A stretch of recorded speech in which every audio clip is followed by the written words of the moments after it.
Hey, this is John, and just wanted to shoot a follow-up video to the video I shot about unraveling false beliefs.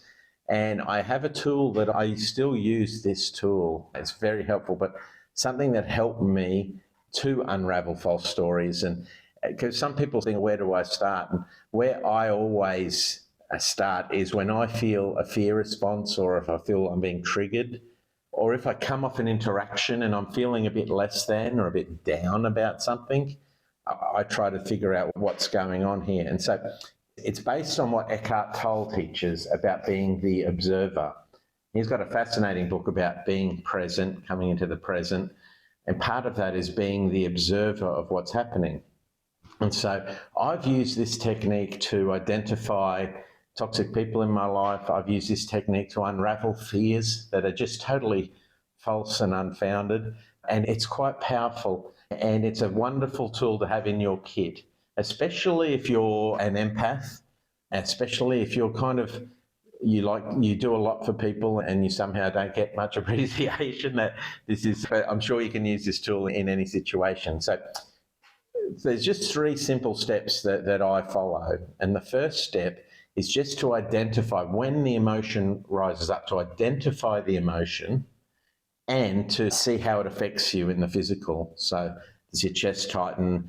Does your adrenaline start pumping? Do you start feeling do you have an anger response? Do you feel flush? And so what that does, that's step 1, is just simply to identify, hey, I'm having this reaction. And just the point of identifying your reaction gives you some control over it. So oftentimes if we get triggered, our emotions can run away with us. And when we get this pattern of saying, hang on a minute, I'm feeling this and I shouldn't be, why am I feeling this? So that's step number 1. Now, step number 2 is, we're not talking about the why yet, we're talking about the what happened to trigger this. Was it an email? Was it a news thing that you saw on the television that invoked a fear response, or whatever you're feeling? Was it an interaction with someone, the way someone looked at you? It could have been anything. And I've got to tell you, you've got to be patient in this process, because sometimes it's not clear. Sometimes you just think, wow, isn't that interesting? I'm feeling really disgusting. I'll tell you something, just a personal one that happened to me is I was having a wonderful day. This is quite a few years ago now. And got in the car, picked up Carlito, we were on our way somewhere, and she just said to me, hey, what's going on? You were really happy today and you're agitated now. And so her question actually brought me into the present, but I actually thought, oh yes, I am. What has happened to me?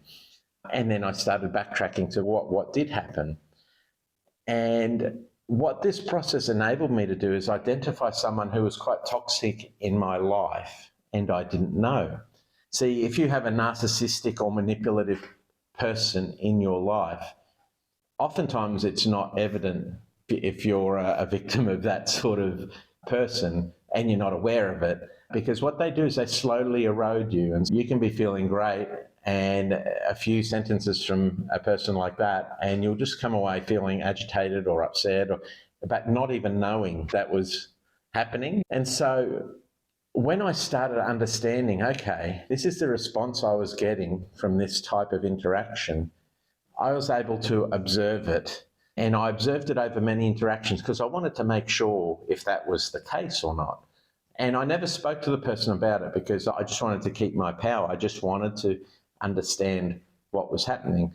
Sometimes a person might be damaged and they're not intentionally doing it either, but I'm talking about us now and unraveling our false beliefs, you see. So that brings us to the third point. So the third point is, well, that's the why. Why am I feeling like this? What false story am I telling myself about this situation? So if someone's invoked a fear response out of us, or an anger response, or if we feel depressed, like, what is the story behind me feeling this way? And it's so interesting to dig into, because it can be something from our family, from our work, from a past mistake, from a past trauma. If I can just share something quite stupid, but it used to affect me, because in my family, I was told by just a couple of people that I never finished anything. And as I was processing this, I'd been through this process, and and it was Carlita who said to me one day, I don't understand why you have that reputation, because you finish heaps of stuff, you just start too many projects and you never finish them on time.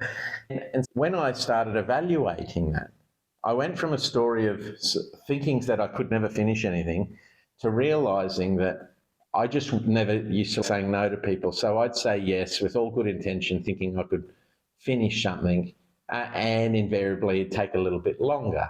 But I always used to finish projects. And then I read a story about Leonardo da Vinci, how when after he passed away and they emptied out his workshop, that he had more unfinished projects than finished. And I thought, I'm happy to rewrite my story with Leonardo there in the background. But you can understand. So you can understand that understanding the false story, looking at the truth of the situation, helped me rewrite the story. And so I didn't feel bad about myself. But what I was able to do is start putting boundaries in place, start realising I'm not a bad person for saying no if I can't do it. And so the end result is people were happier as well, because I didn't have as many unfinished projects. And I hope you have a look at this. If this isn't something that you're familiar with, if you haven't read Eckhart Tolle's book, I've put together a little cheat sheet, like a little PDF. If you PM me or message me, happy to send it to you. It's just something I use. I think it's invaluable. And it's the first step if you want to start unraveling some of these layers that have been put on you by society or culture or where you live or your family, and you want to start rewriting, reauthoring those stories. It's a great place to start, and it's a great skill to have.